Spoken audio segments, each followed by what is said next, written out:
আসসালামু আলাইকুম। ওয়ালাইকুম আপা আসসালাম। কেমন আছেন? এই তো হ্যাঁ ভালো আছি। কেমন লাগছে? না আমার অনেক ভালো লাগতেছে বিকজ হচ্ছে যে অনেক কিছু থাকে যে আমরা আসলে এক্সপ্রেস করতে পারি না, but cartoon is another way to express how you want to protest or saying something wrong. সেখানে প্রত্যেকটা জিনিস এত ইন্টারেস্টিংভাবে দেখানো হয়েছে এবং প্রত্যেকটা জিনিসে খুব সুন্দর করে দেখানো, সো দেখে ভালোই লাগতেছে যে মানুষ কত ক্রিয়েটিভ হতে পারে।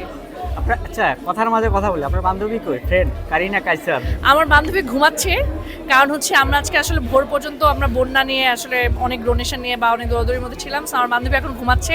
নাহলে আমার বান্ধবীকে নিয়েও আসতাম। বলেন। না, আমার অনেক বেশি ভালো লাগছে, এইটাই বললাম যে আসলে এত ভালো ভালো কার্টুনিস্টরা আছে, সো সবার এত ভালো ভালো কাজ তো দেখে আমার কাছে আসলে খুব বেশি ভালো লাগতেছে।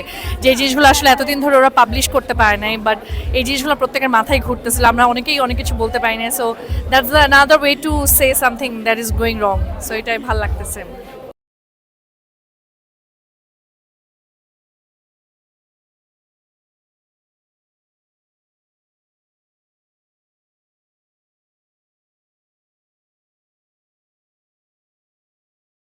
আমি ফারহানা ইয়াসমিন রুমি, জি আপা। ঢাকা থেকেই এসেছি, পুরান ঢাকা থেকে। তো কার্টুন প্রদর্শনীটা দ্রিকে হচ্ছে এটা জানার পর আমি এখানে দেখতে এসেছি এবং আমার ভীষণ ভালো লাগছে। এই উদ্যোগটা অনেক দরকার ছিল। কি কি দেখলেন? কার্টুনগুলো দেখলাম, খুব সুন্দর সুন্দর কার্টুন। আমাদের যে মনের মনের যে প্রচুর ভাবগুলো ছিল প্রত্যেকটা কার্টুনে এগুলো হ্যাঁ, উঠে বলেন। এসেছে। আর এটা একটা চমৎকার দ্রিকের এই আয়োজনটা একটা চমৎকার আয়োজন। শহীদুল স্যারকে এই জন্য অনেক অনেক থ্যাঙ্কস।